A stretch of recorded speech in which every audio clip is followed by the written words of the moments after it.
Come have lunch with me. Lunchtime. I'm going to sit in my high chair today. Hello.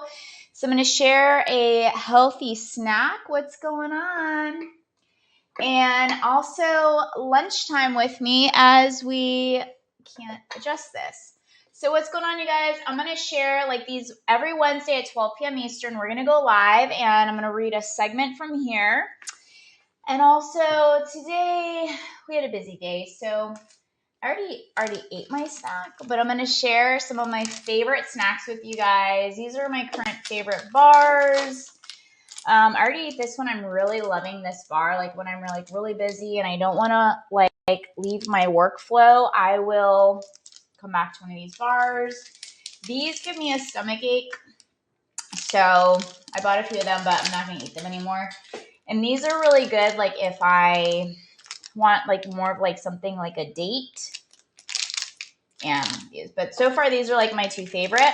All natural ingredients. This one's not natural ingredients, but if you want like a cupcake, then these are some of the, and these are more like easily, conveniently to buy.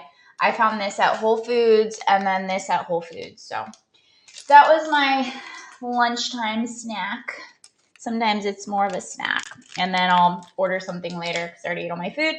And this is also something that I grab as well. What's up, Anthony? So today we're going to do a lunchtime talk, and I already ate my snack, shared my snack of what I have for you guys. But this is what I want to share with you because I had a few coaching clients this morning. I've got a podcast a little bit. And some days you're just super busy and you don't have time to just grab lunch. So this is my snack today. I'm going to see if I could get sponsored by them. I probably should because I don't get any money for this. So today I want to read this part to you. If you guys are reading this, let me know. I shared it in my stories. Hold on. So drop a 1 in the comment box below if you're joining me today. So great to see you. So today is really about auto-suggestion. Auto-suggestion. I've been talking a little bit about reframing inside of my stories. And this is really about, hold on, I shared this one part this morning in my stories as I was like working out. Here, okay. Auto-suggestion is the agency of control through which an individual may voluntarily feed the subconscious mind through creative nature by neglect, permit thought of a destructive nature to find their way into this rich garden of the mind. So like the mastermind. Hold on. I had it and okay. Here's the part I wanted. So this is on page 72.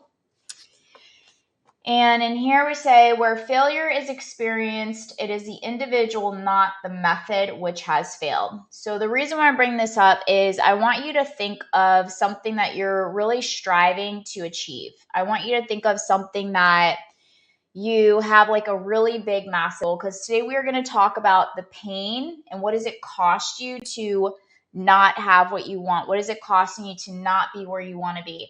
These are just thoughts that we don't think of, like what's on the other side. And there's different forms and different levels of pain. Let me adjust this real fast. Hopefully you guys can see me. Okay. This is really powerful. Where failure is experienced, it is the individual. I am the problem. Not the method which has failed. If you try and fail, make another effort and still another until you succeed. So I had a conversation over the weekend at one of my friend's 40th birthday parties. And we were having this conversation on failure. And one of the things about failure is, do we ever truly fail if we keep getting back up? And the answer is no. When we fail is when we quit. So I want you to think about some goal that you've set that you are feeling pain around the thought of not showing up for. It could be a passion project. It could be your body goals. It could be your financial goals. It could be whatever it could be. So where is there a certain goal in your life that you have not achieved, that you're feeling this pain around because you're not showing up for it? And I want you to keep this section in mind. So we're reading from the book, Think and Grow Rich. This is the updated version. Where failure is experienced, it is the individual, not the method. And a lot of times what I notice, especially with high-end achievers, is we get bored. I did a TikTok video the other day, and I was showing my morning routine, the work behind the work before I showed up for a family event where I went to the gym. I showed a few exercises. I showed that I went to church, and then I showed that I got to give my family the best of me versus trying to rush there, show up and be in a weird energy. So I had to take care of me before I went there. This is probably one of the most boring videos I've ever seen. And I started laughing because think about, if you ask any high-end achiever, a person who has reached heightened levels of success in any area of life, whether it being their body, whether it being because I've done 2 bikini competitions and I know the process of what it's like to get there. It's boring. It's a boring process. It's repetition. When you're when you're writing a book, it's boring. I don't want to show up some days. Most of the time I don't want to show up, but the pain of not showing up outweighs the pain of doing the damn thing. I want you to keep that in mind. What is it costing you to not show up for the things that God has placed inside of your heart?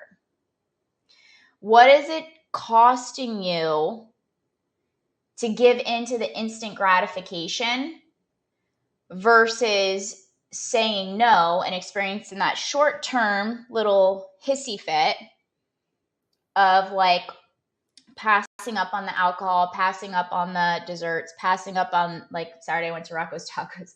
I tore them nachos up, but I had the pain of a consequence that had an undesired outcome. So that cost me feeling mad, feeling bad, physically, mentally, emotionally, and therefore I had to do my reframe for it. And I got back up. So I didn't fail because I got back up. There's going to be habit relapses on your journey of achievement. I want you guys to understand this because I feel like so many people give up too soon in the game. And you give up, and there's another period where they say 3 feet from gold. And we give up when we're just so close to achieving massive things in our life. So in here they say, when you begin to carry out the instructions in your connection with the 6 steps, which is another part of it, the principle of concentration.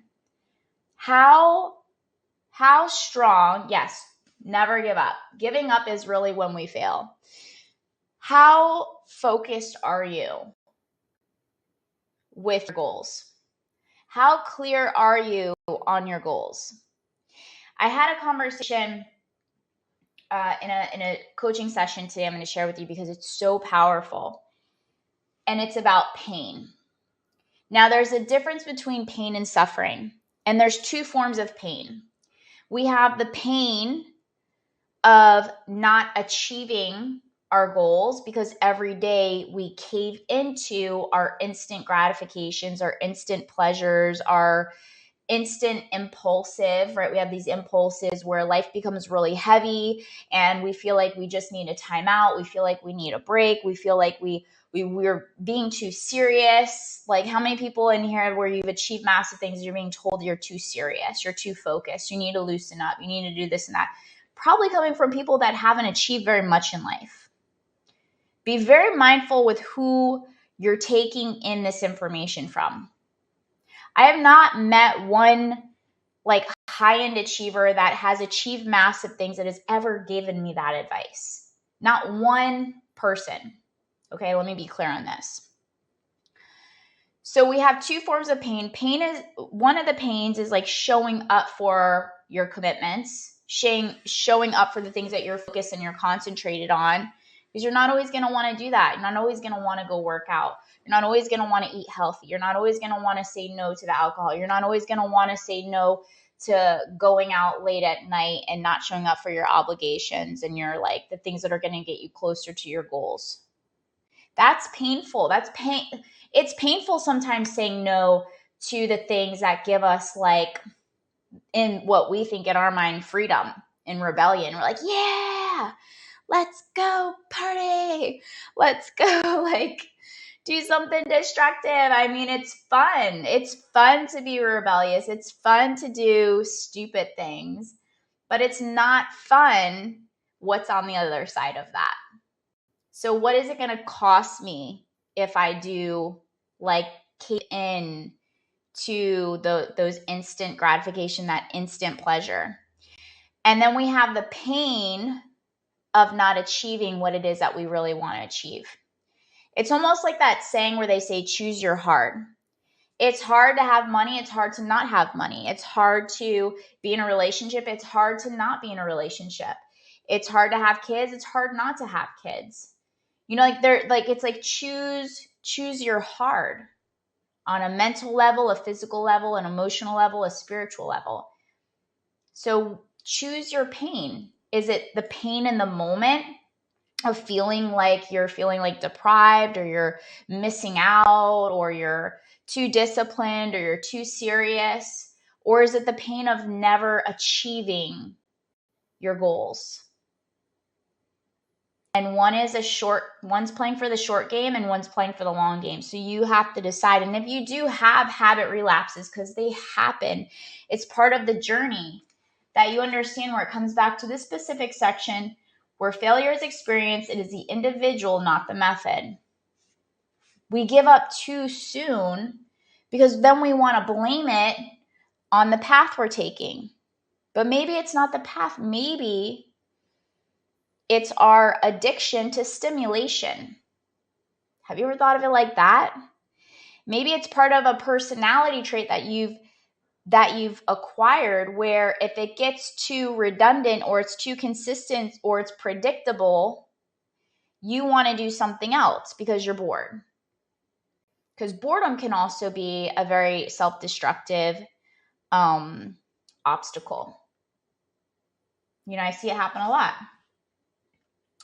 So master the principle of concentration. Fix in your own mind the exact amount of money you want to make, the body you want to have, the relationship you want to have. Hold your thoughts on that. Concentrate and fix your attention with your eyes closed until you can actually see the physical appearance of that. Do this at least once a day. So this is like the homework they're saying, is like we have to see ourselves as already in possession of what it is that we want to achieve, so we stay focused on the long game, not the short game. So we stay focused on the long game versus the short game. Here's the most significant fact. The subconscious mind takes any order given in its spirit of absolute faith and acts upon those orders, although the order often have to be presented over and over again through repetition before they are interpreted by the subconscious mind. So the subconscious takes the orders faithfully, and it's our job to put in those daily repetitions. So I want you to think of, this is a big one, is what is it going to cost me? And write this down. What is it going to cost me if I don't show up for these things? They're also known as daily methods of operating. Like, there are certain systems and sequences in place where not some things that you're wanting is going to take you a year. Some things that you're wanting is going to take you a few years. Some things that you're wanting is going to take you, like, what does it matter the time frame, because you know that you're on the right course. And so staying on course is like, what is it going to cost you to not? Oh, it's going to cost me to feel really disappointed with myself because I didn't fully try. I didn't get back up. I quit on myself. I didn't have my own back. There's another word too. What's the word called when you don't have your own back? Self-betrayal. I betrayed my dreams. I betrayed my goals. I betrayed my vision. I betrayed myself, because that's a big part of self. It's a big part of being authentic. I listened to this post the other day and they were talking about authenticity. Being authentic is having, being, and doing what you really want, not what you think you're capable of. And I was like, whoa, that hit me in the heart. So what is it going to cost you to not show up for that thing? And what is it going to cost you to show up for that thing? All right. So that was short and sweet, just like me. This is my snack for today. I know it's lunchtime talks with me, but today was just like that.